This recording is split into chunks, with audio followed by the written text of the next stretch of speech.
I'm so annoyed by this because I don't know why the horizontal is not working. Very ghetto. Not demure, not mindful. This is the enemy. He is not. I don't even. I just felt like this is a regular Bible study. I didn't think we was gonna have to go through all of this. Can y'all see me?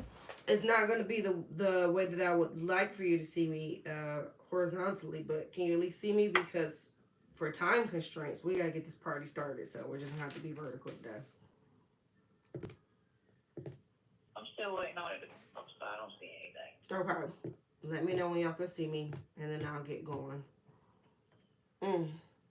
10 out of 10. Do not recommend. Maybe you in the place to be the right way. Thank you, Jesus. I just prayed. Cause why he playing with me like this? I just would never understand. I be minding my own little business. Clearly, I'm interrupting his plans because the way he be bothering me. Okay, I see somebody on. Is it You one of y'all? good. Y'all can see You're me. the right way. I am. Yeah. Mm. Oh, okay. Well, praise the Lord. Right. Say that again. You got this shimmery looking top on and you looking crazy, right? Yep, that was me. Okay. Yeah, you the right way. Oh, all right then. Whatever. Let's get this party started. All right, so good morning and happy Sunday. Welcome to Morning Manna. I'm Prophet Tricia J, and I'm super stoked for us to be here. If this is your first time, welcome. If it's not, welcome back. Please type in if you're watching live in the comment section, and if you're watching replay, go ahead and type in the replay as well.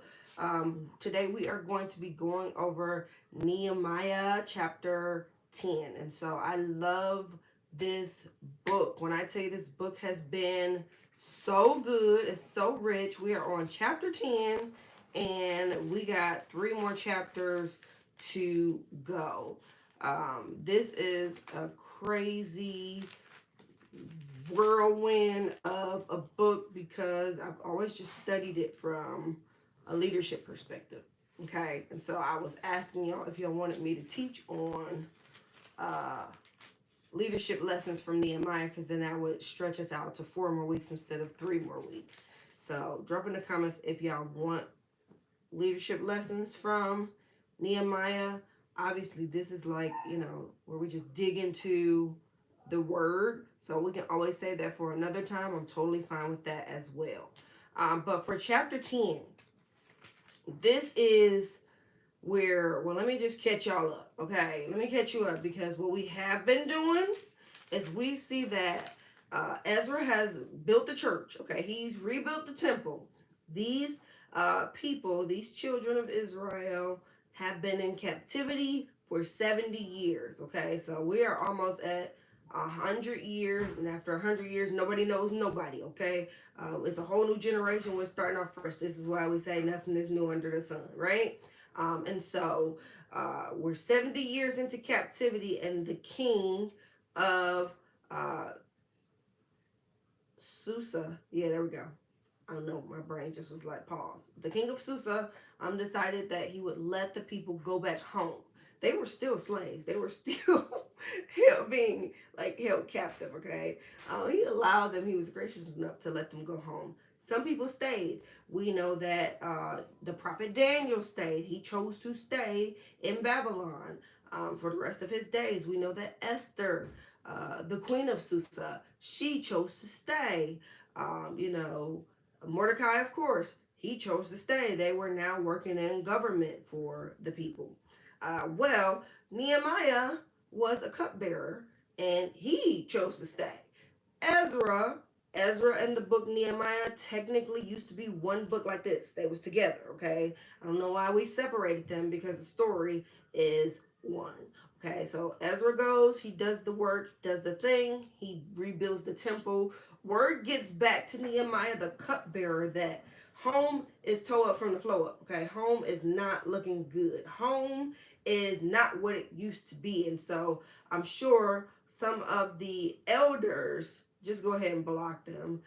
Some of the elders who lived in the time where The temple was beautiful. It was Solomon's temple that was made, and the gates were, just lavishly made.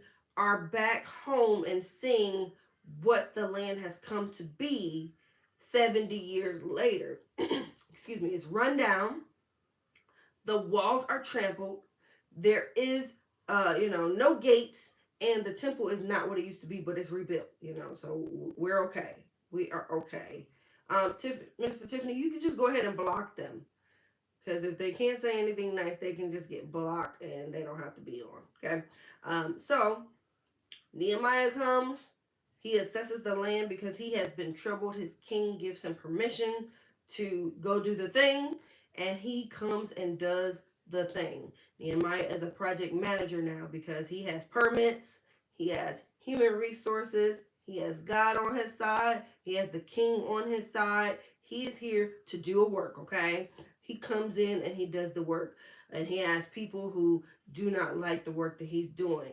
I mean, he gets to the point to where he actually does rebuild the wall, and then the people move on to rebuilding the gate. Once they rebuild the wall, more exiles return. We got more people coming home because now our walls fortify us. They protect us. We're able to allow people in and disallow people to come in. We're able to protect our property and our people by closing the gates at night. Remember, a lot of the business is done during the daytime at the gates. So this is where the elders sit and that sort of thing. So we're seeing all of these things happen. So the walls are completed, more exiles return home, and then we start to do the work on the gates and all the things. Once all of that's done, now we are having our first public assembly, our service. People are listening publicly to the reading of the law. So they are having a long church service. I'm not talking about these quick American church services. That's an hour. I mean, it's long. We are listening to the word for 6 hours. We are on our knees praying for another, a few hours. We are back, listening to the word, asking questions for hours. This is like a full day worth of work, okay? And we get to see that there has been, a festival that we have not been celebrating for 1,000 years. They were only in captivity for 70 years, but there was a festival that they had not been observing for 1,000 years, and so this is the first time that they, observe this feast again. Okay, so they see what's happening. Last chapter, we see that there was this national confession of sin, because what happened was these people have done all of the things, and they're reading the word, they're getting understanding of the word, right? Because the Levites are there to help them ask questions, answer their questions, that sort of thing. And they see that, oh, we're still the same. Okay, yes, we have come back from captivity, but now we can see with clear eyes why we went into captivity in the first place. We are literally doing the same thing today that we had been doing before we went into captivity. Now they just have the mindset that this is not right. They are grieved by this. This breaks their heart. And the Levites and the spiritual leaders are telling them, yes, you are, but here we are to change the things, and we're going to be better now. So, rejoice in the fact that you have found error in your way and you're looking to change that way now, okay? And that is where we end last week. So it was all a matter of, we see all this rebuilding, right? And they have been rebuilding for months on months on months. And once everything is rebuilt, they see that it's their hearts that need to be rebuilt. Now, it's their hearts that need to be, shifted and changed. And that gets us to the chapter 10, okay? And so in chapter 10, we are going to see them reaffirm the covenant with God. And it's so crazy. I'm just going to read the first verse from chapter 10, and I'm going to skip a lot, okay? In view of all this, We are making a binding agreement in writing on a sealed document containing the names of our leaders, Levites, and priests. Those whose seals were on the document, the governor Nehemiah, son of Hakaliah, and then we go through 22 priests. Azariah's name is not mentioned, but he is one of the Levites. So 22 priests, and then like 40 something other people in like high standing or high ranking in the country. All right, but for sake of time, because baby, we are behind. I'm going to jump past the names. Although the names are important, again, we got 22 of the priests, including Ezra, and then we got the rest of the high-ranking officials. We see Nehemiah also signed this as the governor. He's gotten a promotion. He's no longer a project manager. He is the governor now. And so I want to jump to chapter 10, verse 28.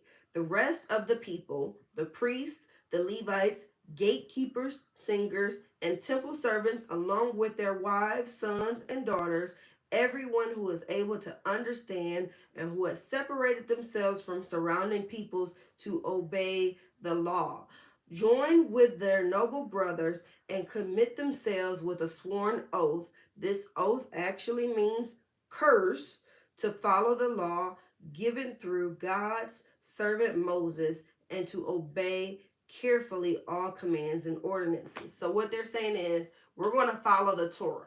Okay, this is where we get the birth of religiousness, like religiosity, where Moses had this intimate time with Jesus. Not Jesus. I'm sorry. Moses had this intimate time with God, and because he got to see his hind parts, he wrote the Pentateuch, or he wrote the Torah, the first 5 books of the Bible that we know. And so with that, the people are living off of these 5 books. This is what they live their lives by. This is how they walk as believers. And we see now that, well, we don't see now, but we will see in the future how Pharisees and those sort of spiritual leaders are making rules for the rules to make sure that you can protect the rules. Basically, traditions, man-made traditions in the future. And so right now we are seeing them try to figure out, okay, well, we missed the mark. How do we get back to the mark? And so they're writing out this contract.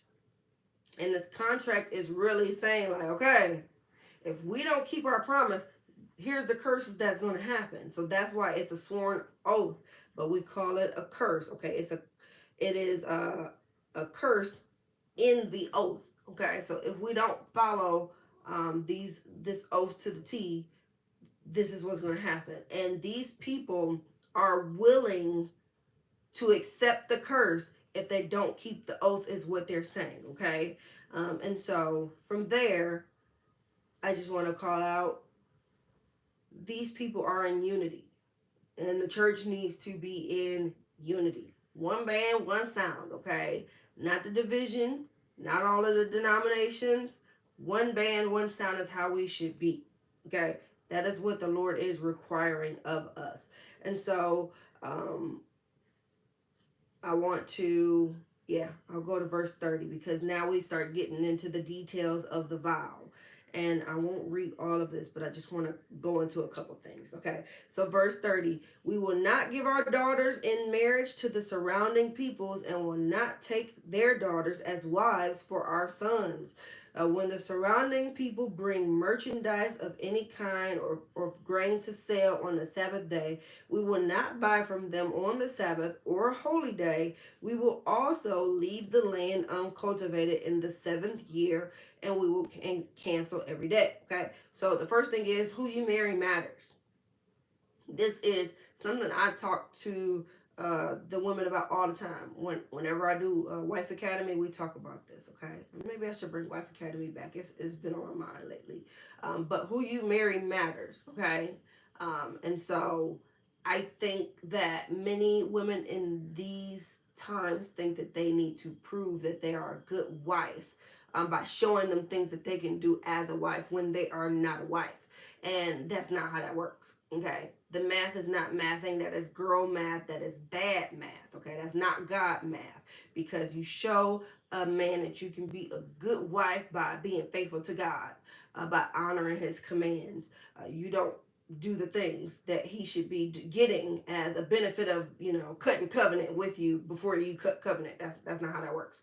That's why these men don't marry you. Okay. Don't shoot the messenger. Also, women, you have a choice. We always joke about getting chose, right? Like, yes, it is the man's role to choose you. Just because he chooses you doesn't mean that you have to accept the offer. When you take a look at his character, when you take a look at how he lives his life, when you take a look at how he serves God, when you take a look at his finances, because hello, make dowries great again. When back in the day during this time, there was no way that your parents were going to let you marry somebody that couldn't take care of you. So that's a conversation that we have with our girls all the time.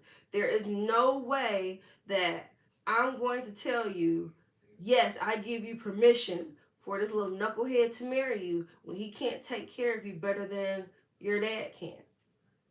That's the standard. Because guess what? When you get married, we're not taking care of you no more. You don't get to live this life and this lifestyle and have this standard of living on my dime when you married. That's not how that works. So you need to be looking at how this person is. Are they good with finances? Are they a hard worker? Can they provide for the family? Most of us just want to get married because we don't want to burn. We don't want to go to hell for having sex. And then once you start having sex because you're married, then your eyes, those rose-colored glasses, are off, and you see all of the red flags that you missed because you was horny. I just don't have a better way to say it. I'm sorry. That's what it is. Okay. So we have to do better. And so what we see here is that there is a standard for marriage, and they have been missing the mark. They have been missing the mark with marriage. And this is why it's important for you to be equally yoked. You have to make sure that you're assessing all of those things when a suitor is interested in you. Just because they're interested in you, basically they are giving you like the business proposal. This is what your life is going to look like when you're with me. You get to look at that business proposal as the woman and decide whether or not that's something you want to submit to. And if that's something that you don't want to submit to, please remember that's a man with an ego. Don't break it, but you do have the right to say no. You do have the right to say, that's not what I'm interested in. And you wait for the next suitor to come along and do the thing. So you can get what you need out of the deal too. Please be wise, women. Don't be in a rush. I don't want somebody up and coming no more. I'm too old for that. I need you established, Pookie Bear. You got to be established. You got to have some skin in the game at this point. What them finances looking like? What's the credit score looking like? This economy is terrible. What are you doing? Are you drinking your money away? Because that right there let me know you're not the person for me. Because when you're single, you should be taking care of your business. You should be stacking up your bread. I'm okay with the nice car. I know guys like cars. Single guys get cars. Do you have a house? Because please don't be living with your mama. How you going to take care of me and you still living with your mama?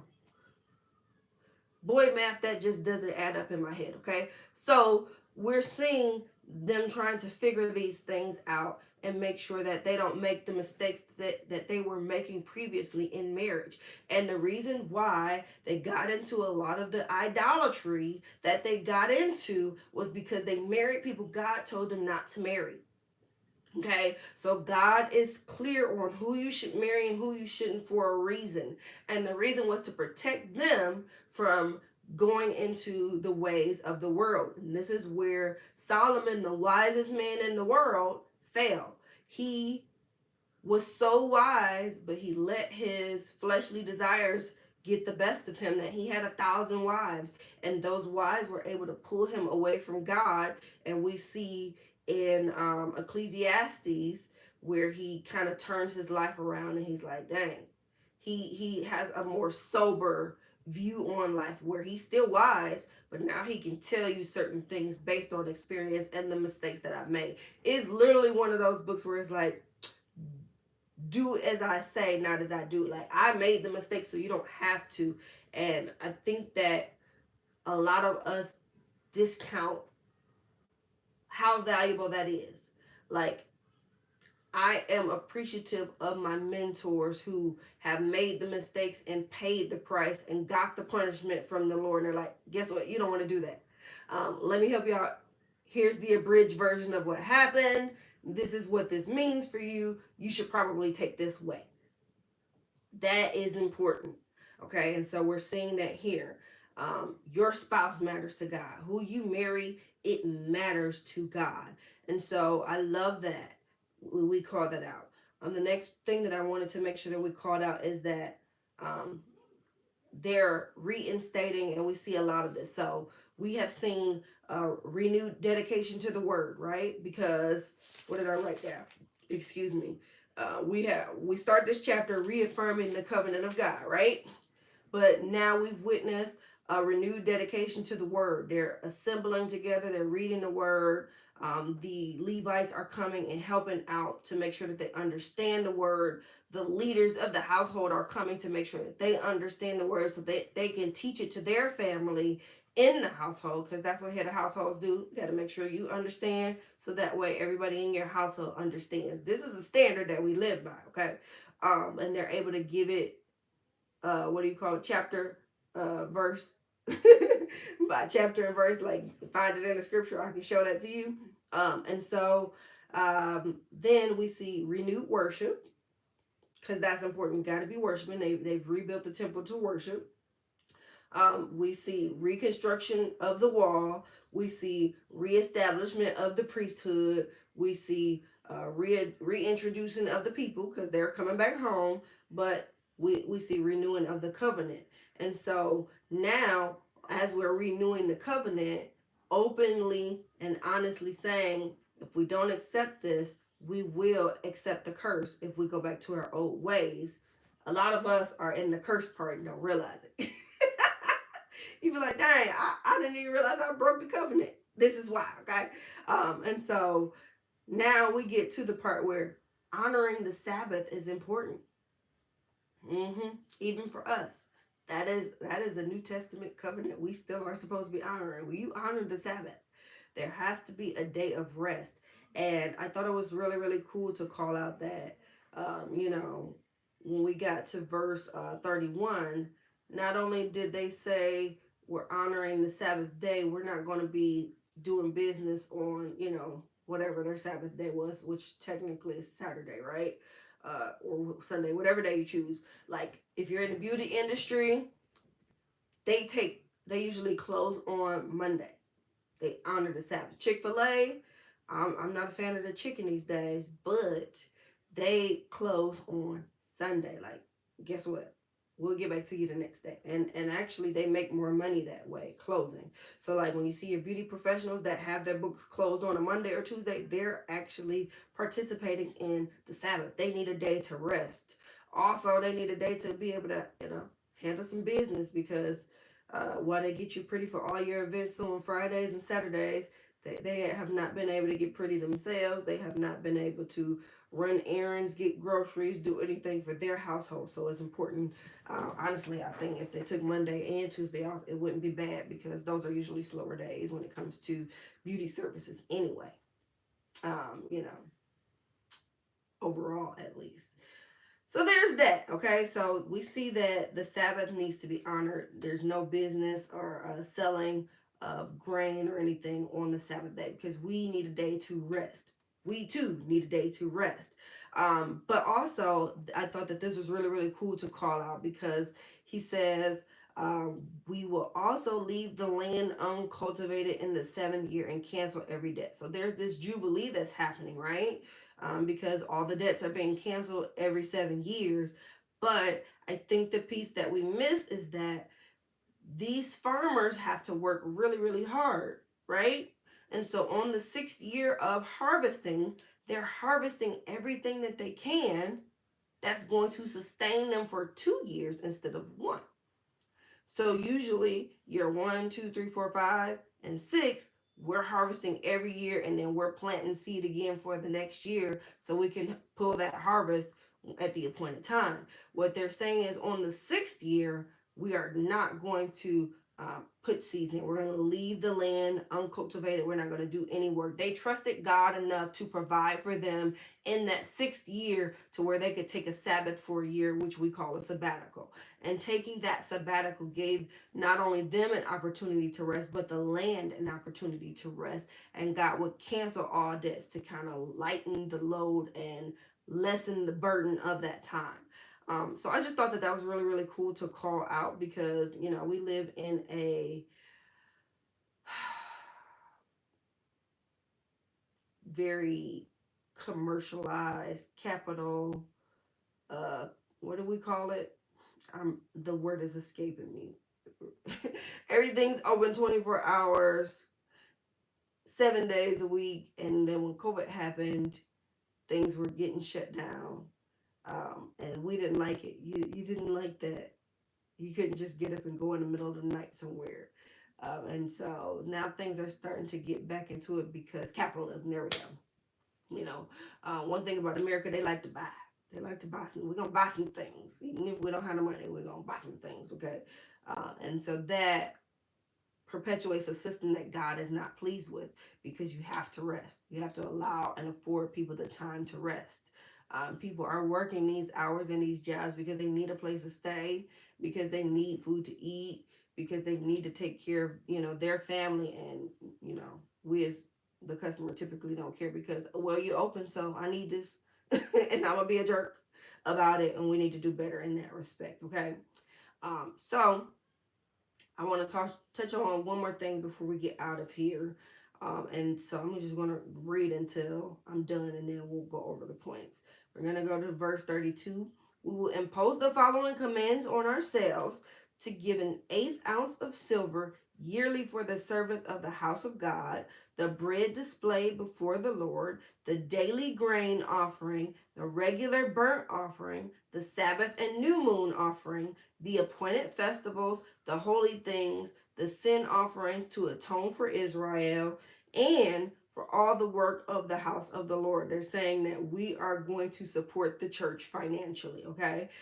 We have cast lots among priests, Levites, and people for the donation of wood by our ancestral families at the appointed times each year because the wood is going to be ever burning. So everybody needs to pitch in and do their part here because, baby, we be sending them, so we need to make sure that all these things are going to be, these offerings are going to be going continuously for our sake and to please the Lord. Okay, they are bringing the wood to our God's house to burn on the altar of the Lord our God as it is written in the law.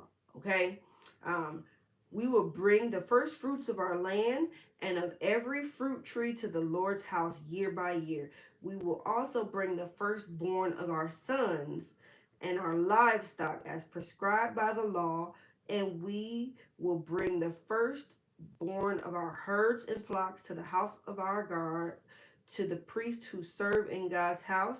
We will bring the loaf from the first batch of dough from the priest at the storerooms of our house of our God. We will also bring the first fruits of our grain, of every fruit tree, and of the new wine and fresh oil. 1/10 of our land's produce belongs to the Levites, for the Levites are to collect 1/10 offering in all our agricultural towns. A priest from Aaron's descendants is to accompany the Levites when they collect the 10th, and the Levites are to take 1/10 of this offering to the storerooms of the treasury in the house of our God. For the Israelites and the Levites are to bring the contributions of grain, new wine, fresh oil to the storerooms where there are articles of the sanctuary are kept and where the priests who minister are, along with the gatekeepers and singers. We will not neglect the house of our God. All right, so let's dig into that because there's so much happening here. One thing that I love before we even get to verse 32 is that you see that the heart that they have to give is there, okay? And so God blesses those who give. The heart of giving is there. And so that's a ministry in itself. Some people have the gift of giving.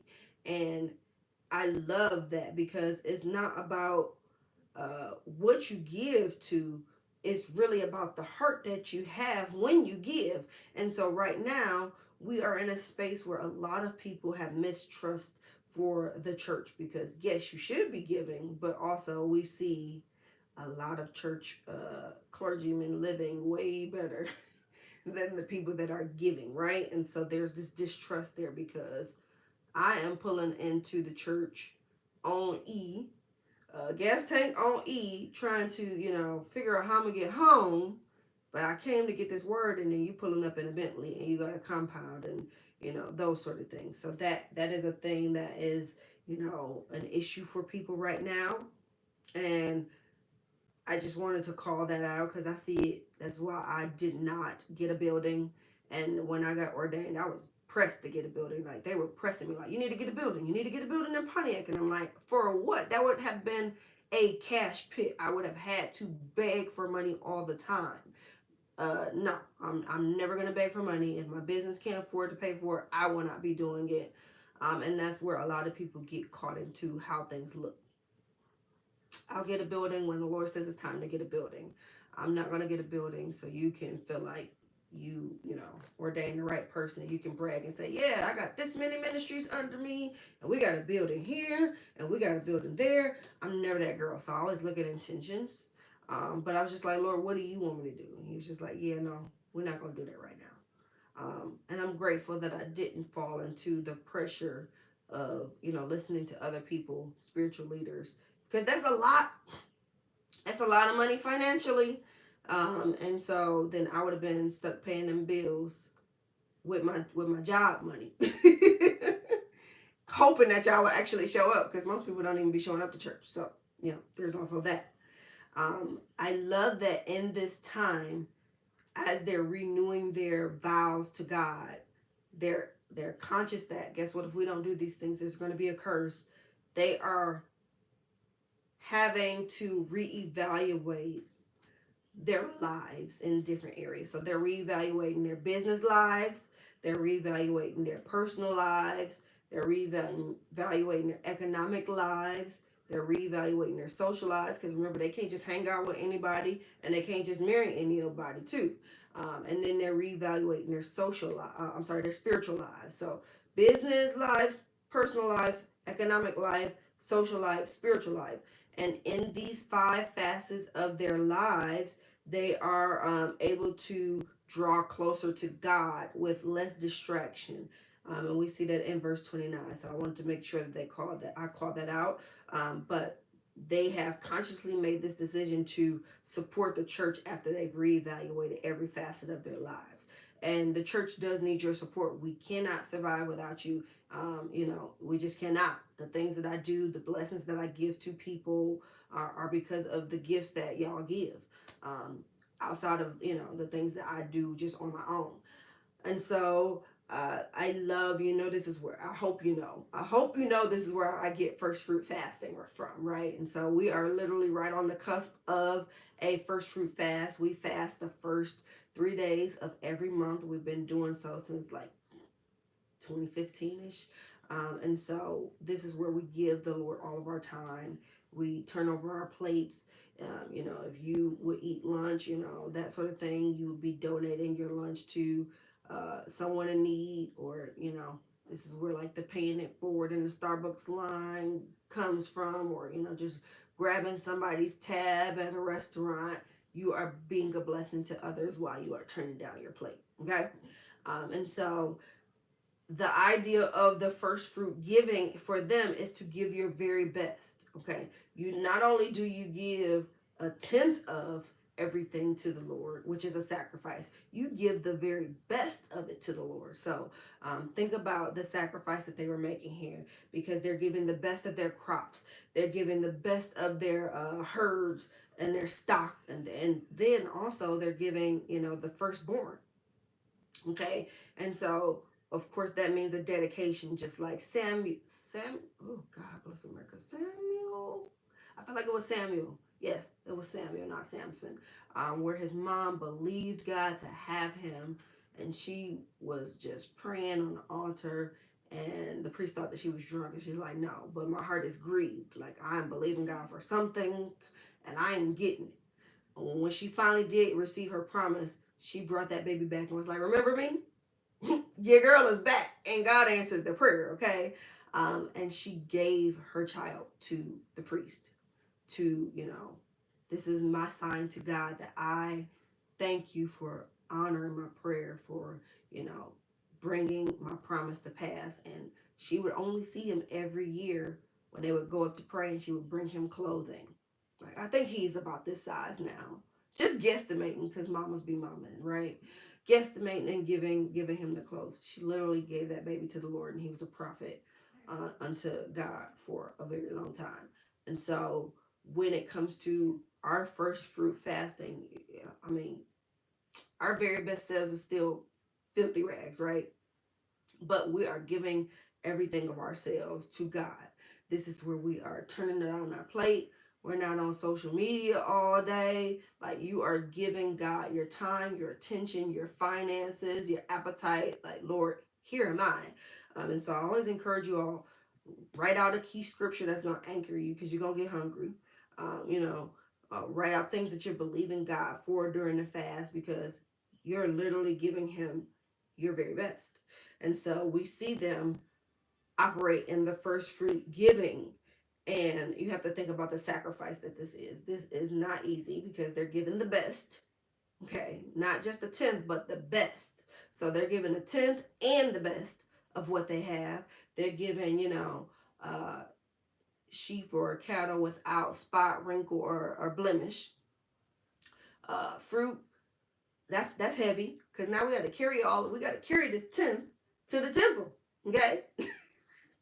And so carrying all of that couldn't have been easy. You have to figure out logistics. Is this a farm that is prosperous enough that has, like, I don't know, oxen or donkeys or camels that can, like, carry this load to the temple? Let me go back to the gates, because all those gates that we were talking about is so, I don't want to say it's so funny, but okay. So there's a horse gate, there's a sheep gate. 9 times out of 10, it was at the sheep gate. Possibly have gone to the horse gate. Basically, the sheep gate is where the sheep would go, right outside of the temple. And the horse gate was on the right side of the temple. And so, you can let your horses stay right there while you go into the temple and worship. But also your sheep will go right there, and you can go into the temple and worship. But this was also where you could buy your sheep. So I would imagine that, the fishermen had a fish gate on the opposite side of the Tower of Hananel. You could, bring your first fruit there, right? That's heavy. That's a lot. That's a lot of weight. That's a lot of work. And so this is not only a burden logistically to do. Just think about, and I'm just now getting into gardening. Just think about when you plant all of these seeds and you don't reap a harvest that you thought you were gonna reap. That's a burden then, because I still got to give a tenth of everything that I have, even though I didn't get what I was anticipating getting. And they have to keep this promise, okay? And so I love that after we read all of this, you see that they are setting themselves up for success, because you have to give with a heart to give. You have to give with a heart to give, because that's what pleases God. So they know that they're professional, farmers at this point. You know that there can be an unpredictable year. You don't know what it's going to look like, but we're still making this promise, because there's no room for compromise, is what they're showing by writing out this covenant. And I love that they wrote it out, because sometimes you need to Habakkuk 2:2, write it out, write the vision, make it plain. So now we can write it out, and now we can keep it, because we can see it, and we know that we can go back to the things. And so it's really, really important, because our faith is, one of those things where we don't realize that our Action is what makes the thing tangible. So our faith is like everything in theory. So yeah, okay, we're gonna do this thing in theory, but no, it's keeping your word and it being a tangible action. And so what we're seeing in a time that has been full of despair, and I'm sure I didn't tell you, if you're taking notes, and I hope you have been, you know that we're talking about this has been a time of revival. This is the road to revival. What we're witnessing here in this text is historic revival. What you're seeing right here is historic revival, and it's very reminiscent of what we are about to experience here on the earth realm in this new season, as we are on the cusp of closing out the Hebrew year. October 2nd we start a brand new Hebrew year. But also, this is election season for a lot of countries, and so we are about to see historic revival before us. I don't think it's going to look like what any of us thought it was going to look like. But one thing for sure, you're going to see God prevail through it all. And so I want you to make sure that you are deeply rooted and anchored in your faith. That means you need to be in your word. That means there's no room for compromise. That means you are meeting and connecting and syncing with people who are equally yoked, because you are willing to accept that if you don't keep your promise to the Lord, he ain't gonna be too pleased. Okay. And so I love that this is where we are in the text, because I'm moving my little sticky. As we move over to chapter 11, we're going to see how the people of Jerusalem are resettling. And that is important because uh, you don't want to get comfortable. Okay, these people have been through a lot, and how quickly we forget that. Guess what? Just as quickly as God has blessed us, He can take it away. And so we have to make sure that we're doing our part and keeping our promises to God. Because remember, they were rebuilding walls, but now they're in the process of reconstructing and rebuilding their hearts. And that requires some purification, some sanctification, some repenting, some letting some things go that just are no longer or never been pleasing to the Lord. And so it's so easy for us to drift away from the faith. And this is why it's really, really important for us to assemble with like-minded people. This is why it's important for us to be together, because you don't realize that you've drifted away from the faith. I don't think anybody that started to play with tarot cards just decided, I'm gonna read my Bible and play with tarot cards. Like that stuff, it just slowly begins to happen, but it's because your heart has slowly begun to drift away from the Lord. And you don't realize how far you've drifted until you look up one day and you're in the middle of the ocean and you don't see any land. That is the principle of drifting. And so it's really important in this season that we are anchored in the word. And if you are a drifter, it's important for you to make your way home. It's time to find your way home, prodigal son, prodigal daughter. It's time to really back in and come on home. I don't think that, people just started having problems with alcohol overnight, drinking a lot overnight. We just slowly but surely, what do they call it? The gateway drug. It's just fun. We're just smoking leisurely. And then the next thing you know, it's not leisure anymore. And now we're into heavy hard drugs because you drift away. And so because it's just that simple, it's just that easy. It's just that easy because of the type of people that you hang around. You have to be vigilant. You have to be conscious. And so that's why y'all see me everywhere. I know my family is prone to addiction. And that's not like, I'm trying to put anybody's business out. But shoot, if you got people over 300 pounds, addiction is an issue in your family too, because that means we're addicted to food. It might not be drugs, it might not be liquor, but it's an addiction. The root of it is addiction. And so when you understand what the root of the thing is, you try to make sure you put safeguards in place to keep you from drifting. I never want to see anybody that has been addicted to drugs say, I'm gonna go to the drug house and I could just hang with you. No, you cannot. You can never go and hang with them at the drug house because you were once addicted, which means you will always struggle with that. Your flesh is going to be with you to the day you die. Okay? It's going to be with you to the day you die, and it's always going to be the thing that tries to take you out of this game, okay? And so that means you have to make sure that you have safeguards in place. You have to make sure that you are around people that can pull your coattail, and sometimes you got to snatch people back into, safety. You don't tell somebody that's about to get hit by a car, hey, move out of the way, a car is coming. They can't hear you, and I talk a lot about gentleness and being kind and being respectful when it comes to the faith walk, or even just apologetics when you're talking with people who don't believe. Yes, there should be some gentleness there, right? Because you want to woo them with love and kindness. But when I see you and I know you, sometimes I don't even know you, but when I see you are doing something that is dangerous and you are about to die, baby, I'm hollering. I'm hurting your feelings. I gotta snatch you because I need to make sure that you are alive. I need to make sure that you get it. So that's where we are in this season. That's where we are. So there's that. I pray that this blessed you.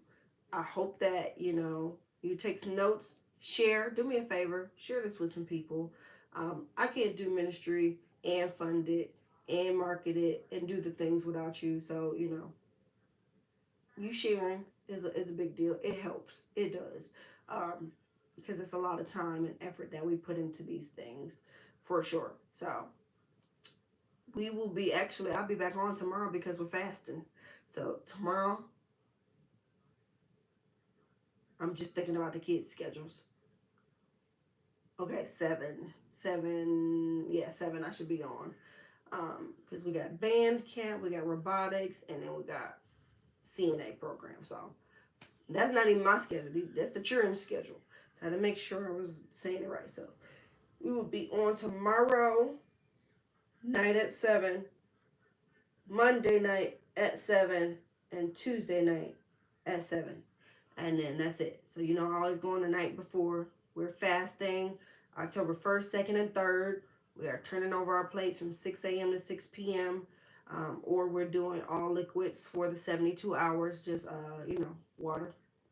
Or for those who have like medical constraints, juicing, that sort of thing, 72 hours. But for pray about it, see what the Lord is leading you to do.